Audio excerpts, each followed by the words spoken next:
ሜላ ግን ማለት ነው። ምን ነው ባለፈ የአብርሽ ልጅ ማለት የኔ ልጅ ነው እያልሽ አልነበረ እንዴ ውዴ? ታዲያ ምን ነው በዚህ ልክ ስሜትሽ ተቃይሮ አብርሽማ በፍጹም አያደርገውም ብለሽ ወገብሽን ሸንጠሽ ያልሆነ ስሜት ውስጥ እኮ ነው የገባሽ እንዴ? ሄርሜላ የቃልማ ቃለው ቃልሽንማ አክብሪ እንዴ! ቃልሽንማ ማክበር አለብሽ። ምክንያቱም አብርሽን ስወደው እስከ ምናምኑ ነው የአብርሽ ልጅ የኔ ልጅ ነው ብለሻል እኮ ባለፈ። ረሳሽ እንደ ሄርሚዬ ባለፈ ብለሻል። ስለዚህ አሁን የሩታ እርጉዝ መሆን እንዲ አንጨረጨርሽም። ሲቀጥል ደግሞ የት ነበርሽ? ቪዲዮ ተለቋል በገዛ ባልሽ ቤት፣ ባልሽ ቤት፣ በገዛ አብርሽ ቤት ቪዲዮ ተለቋል። ሳታይ ቀርተሽ ነው ወይንስ ባልሰማ ባላየ ነው? ሩታ የሁለተኛ ልጅ አረገዝኩ ብላ መታለች። ስለዛ አሁን አንቺ አምነሽ መቀበል ያለብሽ ሄርሜላዬ፣ ሽንጥሽን ገትረሽ መከራከር የለብሽም። አብርሽ አደረገውም አላደረገውም ተቀብለሽ ማሳደግ ነው በቃ። አንደኛውንም እኮ አሁን አንቺ የአብርሽን ልጅ አሳዳጊ ሆንሻል። እሱ መቼም አንቺን አሁን አግብቶ ቀለበት አድርጎልሽ ሽማግሌ ልኮልሽ ያገባሻል፣ ከዛ ከአንቺ ልጅ ይወልዳል ብሎ ማሰብ ለእኔ አሁን ላይ ከብዶኛል ሄርሜላ፣ የሁኔታውን ስለማይ ማለት ነው። ስለዛ ያለሽ አማራጭ እንግዲህ በፊትም ተቀብለሻል ሉልን አይደል? በቃ አሁን የሚመጣው እኮ ሴትም ሆነች ወንድ የሉል እህት ናት፣ ወንድ ደግሞ ወንድም ነው የኔ ቆንጆ። ስለዛ ሄርሜላ አብርሽን እስከ ምናምኑ ነው የምቀበለው። ፍቅር ማለት አንድ ሰውን ስትወዱ እስከ ምናምኑ ነው የምትወዱት ብለሻል ባለፈ። አላልኩም እንዳቲ ብቻ የምር እንጣላለን ሄርሚዬ፣ አላልኩም እንዳቲ ባለፈ ብለሻል። ቪዲዮን ወደኋላ መለስ ብለሽ ማየት ትችላለሽ። እኛ ኦዲየንሶች እያለን እናስታውሳችኋለን። ምንም የምትረሱት ነገር የለም። እኛ ደግሞ ቅመመች ውስጥ እናንተ ያላችኋት ነገር መቼም ከአይምሯችን አትጠፋም። ቅርጽ አድርገን ቁጭ ነው የምናደርገው። መሸምጠጥም ሆነ መካድ አይቻልም እኛ እያለን ማለት ነው። ስለዛ አንድን ሰው ስትወዱ እስከ ምናምን ከተባለ አሁንም ሩታ የምታመጣው ልጅ የአብርሽ ነው። ወደርሽም ጠላሽም እንግዲህ አሁን ሩታ ሁለተኛ ልጅ ይዛ የመጣችሁ የአብርሽ ነው። ከፈለግሽ ዴኒን ከተወለደ በኋላ ማስመርመር ትችላለሽ። ከዚያ በኋላ ልክ ሉልን እንዴት ነው እየተንከባከብሽ ነበር አንድ ሰሞን አብርሽ ቤትሽ ይዞ መጥ አሁንም የምትወለደውን ልጅ እንደዛ ተንከባክበሽ ማሳደግ ነው። እንደ ፈርዶብሻል የሚይና በዚህ አጋጣሚ ግን ማለት ነው ዳኒና መቼም ሜሪ አንደኛውን አብሽቆች ተብላችሁ ተፈጥራችኋል። ዛሬ ሄርሜላን ጠርተዋት ያው ሩታ እርጉዝ እንደሆነችና ምን ታውቂያለሽ፣ ልጅ በረከት ነው፣ ልጅን የሚሰጥ እግዚአብሔር ነው፣ አይታወቅም። ሁለቱን ሊያገናኝ በነገራችን ላይ ማለት ነው ቤተሰቦቼ አብርሽ የተናገረው ንግግር ቅደም በነገራችሁ 10 ልጅ እንኳን ብትወልጂ ወደ አንቺ አልመለስም ነው ያላት ሩታ። ይሄ የድሮ አብርሽ አይደለም። ይሄ አሁን ያለው አብርሽ እኔ ራሱ አላውቀውም። ከምሬ ነው የምላችሁ ማለት እንደሱ እኮ ሩታን የበደላት ሰው የለም። ግን የሩታ በደል ግፍጠጥ ብሎ ስለ የሩታ በደል በስቶ አይደለም። ሩታ በጣም በድለዋለች የሚባል ነገር ሳይሆን ልቡሽ ተሸፈተ እኮ ነው። ልቧ አንዴ ወደዚችኛዋ የእውነት ይሁን የውሸት ወደዚህ ወጥቷል አይደል? አንዴ ለዛ ነው 10 ልጅ የምትወልጂ አልመለስም እኮ ብሏታል። ከምር ቪዲዮ ላይ ማለት ነው። በጣም ነው የገረመኝና እሷ በእርግጥ እሱ እንዲመለስ አይደለም ያ ነገር እውነት ከሆነ ያው በኮሜንታችሁም እያየው ነበር። እኔ ቤትም ሩታ ከምሯን ነው በጣም ደስ ብሏት ነው እያወራች ያለችው። ምትክዬ የእውነት ባይሆን ፊቷ ላይ ደስታው አይነበብም ነበር እያላችሁ ነበር። የምር የእውነት ከሆነ እኔ ደስ ይለኛል። አብርሽ የራሱ ጉዳይ ነው ጌታ ደግሞ እሱ አሳደገ አላሳደገ ሉልን ብቻዋን አይደለ እንደዚህ ሚዲያ ላይ እንኳን ሲቀርብ የሚወደድ አይነት ድንቡሽ ብሽ ያለ ልጅ ያለው የሆነው እኮ በአባቷ አባትማ እያየን እኮ ነው በየቲክቶክ ሎሚ ገና አንድ ፍሬ ልጅ የ6 ወር ልጅ ሎሚ እያጠጣ እያየነው ነው የእሱን አባትነት። ግን በእናት እጅ ስለሆነ ነው ልጁ ለሚዲያው ራሱ የሚያሳሳ አይነት ልጅ የሆነው በእናት እጅ ስላለ ነው። ስለዛ ሩታ አይደለም 2 3 4 ልጅ ቢመጣ ማሳደግ አቅሙ ያላት ጠንካራና ጀግና ሴት ናት። ይህን ደግሞ መሰክርላታለሁ።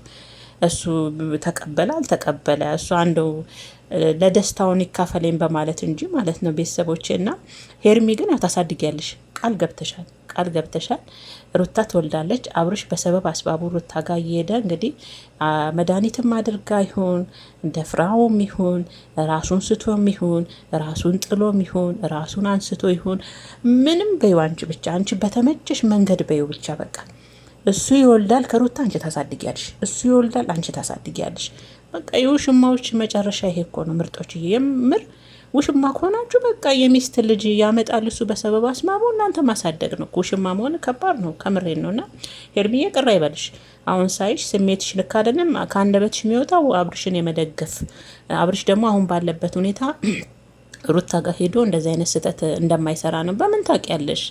እንዴ እነሱ ከካሜራ ጀርባ ምን እንደሚሰሩ ታውቂያለሽ? በልጁ ምክንያት እየሄደ አይደል እንዴ? ሄርሜላዬ ለምን ትሸወጃለሽ? ወንድ ልጅ እኮ ነው። ምናልባት ሽቅርቅር ብላ ቀንጥስ በጠስ ስትልበት ምናልባትም ሊሳሳትም ይችላል። ሞኝናሽ ከዛ በፊት ፍቅረኛ ጋር አደረግኩ ብሎ መጥቶ የሚያወራሽ ይመስልሻል እንዴ? በልጁ እኮ እኔ እኮ ለዛ ነው ልጅ ያለው ባል አያስፈልግም። በልጁ ምክንያት ሚስቱ ጋር ይሄዳል።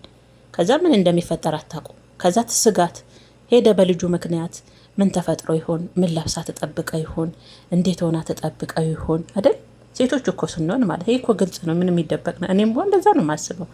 ምክንያቱም ልጅ ያለው ሰው ሚስቱ ጋር ሲሄድ ምናልባት ሚስት የባልን ቀልብ ለመሳብ ብዙ ነገሮችን ልታደርግ ትችላለች። ወንድ ነው ደግሞ ወንድ ልጅ ደግሞ ይሳሳታል። ሄርሚዬ ይሄ ራሱ እኮ ለአንቺ ትልቅ ስጋት ነው። ደግሞ አሁን ራሱ አስቢው፣ ከዚህ የበለጠ ምን ስጋት አለ? ያመጣ ሩታ እርጉዝ ናት እያሉሽ ነው። ያመጣ ለምን ታለያያችኋለሽ? ያመጣ በትዳር ውስጥ ለምን ትገቢያለሽ እያሉሽ እንደው በዚህ በሰዓት ውስጥ እሳት በሉት ቤተሰቦቼ። በእንደዚህ አይነት እሳት ውስጥ የመሰረትሽው ፍቅርና ለወደፊት የመሰረትሽው ትዳር እኔ ምን አይነት ትዳር እንደሚሆን ራሱ ሄርሜላን ሳስባት ለእኔ ራሱ ግራ ይገባኛል። አሁን በእንደዚህ አይነት እሳት ውስጥ ብዙ ሰው እንደሚቃወማት ታውቃላችሁ። ሄርሜላ የምትሰራውን ስራ ብዙ ሰው ይደግፋታል ማለት አይደለም። በተለይ ሴቶች ደግፏትም ባለትዳር የሆኑ የወለዱ ሰዎች ሄርሜላን በፍጹም ሊደግፏት አይችሉም። ከምሬን ነው የምላችሁ፣ ሊያበረታቷትም አይችሉም። አሁን ሄርሜላ በዙሪያ እሳት የተጣደ ከዛ መሀል ላይ ያንን ፍቅር አብስያ ውጠዋለው ነገ ትዳር ይሆነኛ ነገ ልጆች አባት ይሆናል ብላ እሳት ውስጥ እኮ ነው ያለችው። እኔ በዛም ይመጡባታል በዛም ይመጡባታል። ሄርሚዬ እንደ ወደፊት ትዳርሽ ከአብርሽ ጋር እንደው ይዘልቃል፣ መጨረሻችሁ ያምራል። በዚህ በተፋፋመ እሳት ውስጥ ገብተሽ እንዴት ሆነሽ ራሱ ከአብርሽ ጋር እንደምትውጭ አሁን ራሱ እኮ ስጋት ናት፣ እሷ ጭንቀት ናት። በቃ የሚጠራታልና ሜሪና ዳኒ መቼም ያው አቃጥለዋት ነው ሄደችው ማለት ነው። አፏ ሌላ ነው፣ ስሜቷ ግን ሌላ ነው። እንዴት እሷ አልነገረኝም ትላቸዋለች። ምን ብሎ ይነግርሻል? ሚስቴ አርግዛለች፣ የሚመጣውን ሁለተኛ ከልውል ቀጥሎ ታሳድጊያለሽ ብሎ ይነግርሻል። ሄርሚዬ ሞኝ ነሽ እንዴ? ወንድ ልጅ እኮ ነው። ወንድ ልጅ በፍጹም ስህተቱን አይናገርም፣ በፍጹም ማለት ነው። እና ሄርሚዬ ሀሳቤን ሰረቀችው ሴትዮዋና ሞኝ አትሁኚ። ወንድ ልጅ ምንም ቢያጠፋ ምንም ቢሳሳት አይደለም ከሚስቱ ጋር ከሌላ ሰው ጋር እንደኛ አይደሉም። እንደዚህ አድርግ ያለው ብለው አይሉም። ስለዚህ አሁን አንቺ ያለው አማራጭ እንግዲህ ያው አብርሽን ከወደድሽው ደግሞ እስከ ምናምን ነው የኔ ቆንጆ ብለሻል ራስሽም። ስለዚህ ሄርሜላ የመንጨርጨርና አንደበትሽ ሌላ ነው የሚያወራው፣ ፊትሽ ላይ የሚገለጸው ስሜት ግን ሌላ ነው ውዴና እንግዲህ አሁን ደግሞ ያው ከአብርሽ ጋር እንዴት ነው እውነቱን ይነግራታል ወይ? እንዴት አድርጎ አልበስብሶ ነው? ወን ደግሞ የኔ አይደለም ቅድም እንዳለው እኮ ከልዑል ውጭ የኔ አይደለም እንዳለው እሱም እሷን ለማሳመን ይሞክራል ወይ? ግን ንግግሮች ይገርማሉ ማለት አብርሽና ሄርሜላ አብርሽና ሩታ ብዙ ረጅም ጉዞ ተጉዘው ያሳለፉ የህይወት ታሪክ ያላቸው አይነት ሰዎች አይመስሉሽም? ሳስብሽ ያላንቺ ሰው ያለ አይመስልሽም? አብርሽ ከሩታ አብርሽ እንደዚህ ታያለሽ። ሩታ ሞታ እንደምትበልጥሽ ታውቂያለሽ። አለባበስሽ ራሱ ሩታን የኮረጀ እኮ ነው። እሷ የለበሰቻትን ልብስ ከረሩ ነው እንጂ የሚቀየረው፣ ግን እሷ ላይ ደግሞ እንዴት እንደሚያምር ብታይ። አንቺም የራስሽ እንትን አለሽ፣ የራስሽ ውበት አለሽ። በእርግጥ ግን ከባሏ ጀምሮ እኮ ለአንቺ የሚያደርግልሽ ነገር ሁሉ ከሚስቱ ያኔ የሚያደርግላትን ኩረጃ ነው። ለየት ያለ ነገር እንኳን ለአንቺ አያደርግልሽም። ግልጽ እኮ ነው፣ የታወቀ ነው። ስለዛ በዚህ ልክ ያው መንጨርጨር አያስፈልግም። ሄርሚዬ ያው አሳድጊ ተብለሻል። አንደኛውን ትፈርዶብሻል። ውሽማ መሆን የሚያስጠላው እኮ ይሄን ምርጦችዬ፣ ከምሬን ነው። እና ሄርሜላና ግን ማለት ነው ሄርሜላና አብርሽ ማለት ምን የሚፈጠር ይመስላችኋል? የእውነት ሩታ ጋር እርግዝናው ኖሮ እንደ ልዑል ግፍጥጥ ብሎ የሩታ እርግዝና ከወጣ ሄርሜላ ምን አይነት ስሜት ይሰማታል?